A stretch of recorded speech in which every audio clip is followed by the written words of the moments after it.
Hello दोस्तों, career point Ballia में आपका स्वागत है। आज एक पॉलिटी का चैप्टर विधानमंडल लेके आए हैं। आज इसके बारे में जानेंगे कि विधानमंडल क्या होता है, किस प्रकार की इसकी संरचना है, क्या इसकी योग्यता है, ये जानेंगे। तो विधानमंडल जो है राज्य का राज व्यवस्था में यह द्विसाधनात्मक जहां संस्था होता है,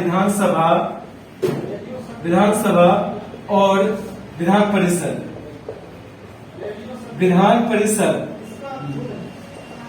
भारत में कुल 6 राज्यों में विधान परिषद है।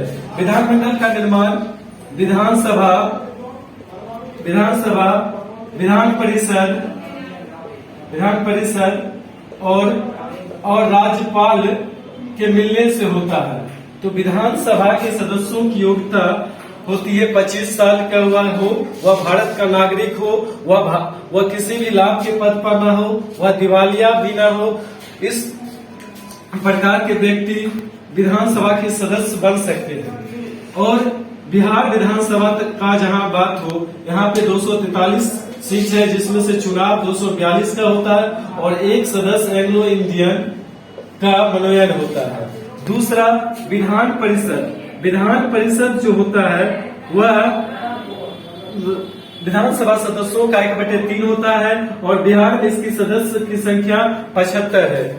इसकी जो सदस्य होते हैं, इसकी विधानसभा सदस्यों के द्वारा 1/3 विधानसभा सदस्यों के द्वारा होता है, 1/3 स्थानीय निकाय के द्वारा होता है और 1/12 है स्नातक और 1/12 शिक्षक के द्वारा, और जो शेष है वह मनोनयन के द्वारा होता है, 1/6 मनोनयन के द्वारा होता है। इस प्रकार विधान परिषद जो है यह विधानमंडल का एक महत्वपूर्ण अंग होता है और इस अंग के द्वारा जो सदस्य विधानसभा में नहीं चुनते हैं या जो सदस्य अगर समाज सेवा में है, जो चुनाव में नहीं उसे इस द्वारा चुन के आने के बाद जनता के मुद्दे को काम करते हैं, जनता के मुद्दे को उठाते हैं। विधानमंडल का महत्वपूर्ण काम होता है यह जो है विधायिका का एक महत्वपूर्ण अंग है। इसका प्रमुख काम है सरकार का गठन करना, इसका काम है बजट का निर्माण करना, सरकारी योजनाओं का निर्माण करना। विधानसभा के कार्य जो है, विधानसभा का कम से कम 60 सदस्य होनी चाहिए और विधानसभा सदस्यों की संख्या 500 से अधिक नहीं होनी चाहिए। अभी सबसे ज्यादा यूपी का 430 सदस्य है।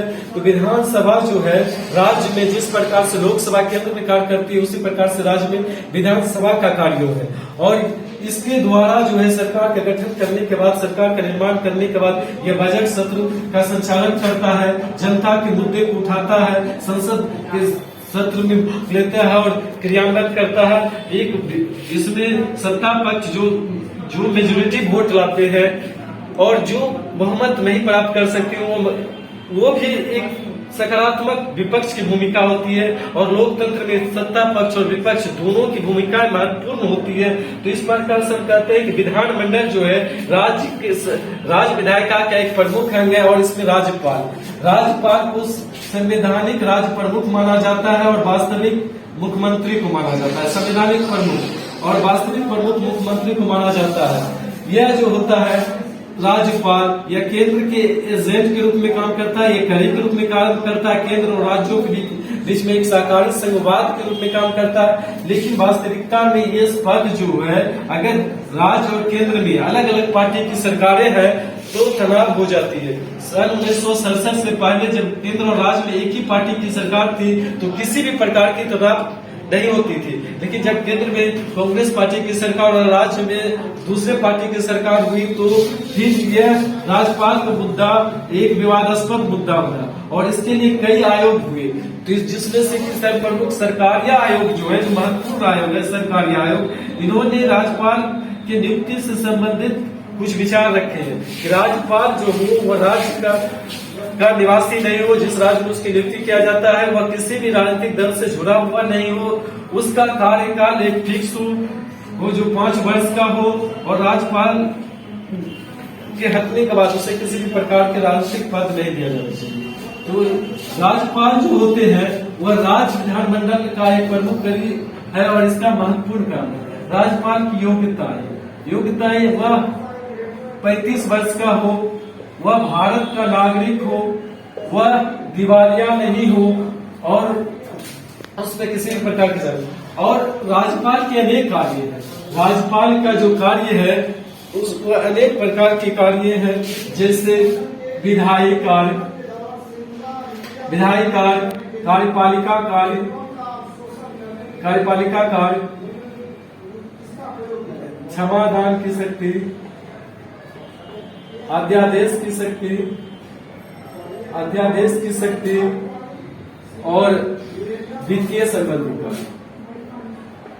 तो जितना राज्य में जितना भी नियुक्ति होती है वह राज्यपाल के, जैसे राज्य के महाधिवक्ता की नियुक्ति होती है, राज्य पिछड़ा आयोग की नियुक्ति होती है, राज्यपाल जो है विश्वविद्यालय के कुलाधिपति होते हैं, कुलाध्यापति और सभी विश्वविद्यालय की कुलपति के ये हेड होते हैं। अध्यादेश जब राज्य में संसद सत्र नहीं चल रहा होता है उस वक्त अनुच्छेद 213 के तहत यह अध्यादेश लाते हैं और इसकी अध्यादेश जब तक विधानमंडल अंग नहीं चलता है तब तक लागू रहता होगा।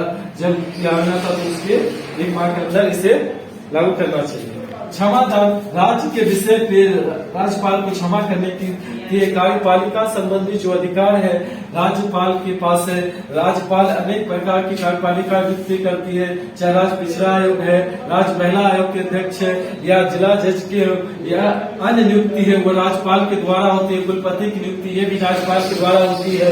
तो राज्यपाल जो कार्यपालिका संबंध से वित्तीय अधिकार भी जो विधानसभा में धन विधेयक प्रस्तुत किया जाता है तो राज्यपाल के पूर्व अनुमति से ही प्रस्तुत किया जाता है। राज्यपाल के पास विधायी अधिकार के तहत विधानसभा के सत्र बुलाना, उसको सत्रावसान करना, उसका विघटन करना, ये राज्यपाल का प्रमुख काम है। तो विधानमंडल वही काम करती है जो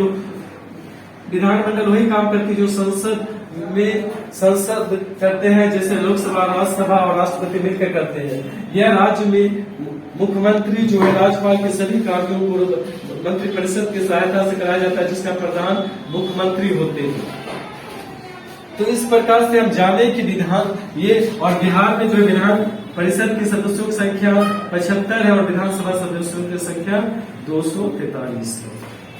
तो आज हम चर्चा किए हैं बिहार विधानमंडल के बारे में और इसका क्या कार्य है, इससे जुड़े ये प्रमुख तीनों अंगों के बारे में, राज्यपाल, विधानसभा और विधान परिषद के बारे में। और ये हम समझने का प्रयास किए हैं कि ये जो राज्य व्यवस्था के तहत एक महत्वपूर्ण चैप्टर है जो बीपीएससी, बीएसएससी और बिहार से संबंधित किसी भी एग्जाम के लिए महत्वपूर्ण है और उससे सवाल आते ही है। तो अगर इस वीडियो को आप देखते हैं, अगर इसको पसंद करते हैं तो इसको लाइक कीजिए, सब्सक्राइब कीजिए, शेयर कीजिए। यह जो वीडियो आया है इससे रिलेटेड 2 से 4 क्वेश्चन जरूर आएगा, क्योंकि ये परीक्षा पीटी की दृष्टि से भी और मेंस की दृष्टि से राज्यपाल का चैप्टर जो है हर 1-2 साल में ये एग्जाम में पूछा जाता है। तो विधानसभा, विधान परिषद और राज्यपाल, ये तीनों के मिलने से विधानमंडल का निर्माण होता है। और यही लोकतंत्र की एक खूबसूरती है कि जिस दल का मेजोरिटी ऑफ सरकार जो आधा से अधिक जो 50% +1 जिसका आता है वह व्यक्ति सत्ता बनता है और जो नहीं ला पाते हैं वह विपक्ष बनते हैं। और एक सहयोगी तंत्र के लिए सशक्त विपक्ष की भी जरूरत होती है और सफल लोकतंत्र के लिए सत्ता पक्ष के साथ साथ विपक्ष का भी जरूरत, क्योंकि सत्ता पक्ष जनता हितों के मुद्दा पे वो चुनाव जीतते हैं और कहते हैं वादे करके कि अगर हम चुनाव जीतेंगे तो काम करेंगे। तो अगर सत्ता पक्ष के लोग अगर वादे को भूलते हैं तो विपक्ष उस बातों की याद लाते हैं, जनता के मुद्दे को उठाते हैं और जनता के मुद्दे पर ध्यान दिलाने के बाद ऐसा होता है कि विपक्ष भी उसको जो जनता से रिलेट करके रहता है उस पर काम करते हैं और एक ऐसा शासन स्थापित करते हैं जो लोकतंत्र को सफल बनाने में कारगर होता है। यही वजह है कि अभी भी जो कोरोना पेंडेमिक के समय में भी विधानमंडल का सकारात्मक कार्य की वजह से आज 6 करोड़ से अधिक बिहार में कोविड का वैक्सीन लग चुका है। यह दिखाता है कि यह सही प्रकार से लोकतंत्र के लिए कार्य करता है। तो आज हम जाने कि विधानमंडल का कार्य क्या है, इसके सदस्यों की योग्यता क्या है, और नेक्स्ट दिन एक नए चैप्टर के साथ आएंगे। अगर आपको यह चैप्टर अच्छा लगता है तो आप कमेंट कीजिए, लाइक कीजिए, सब्सक्राइब कीजिए। Thank you. कितना हुआ?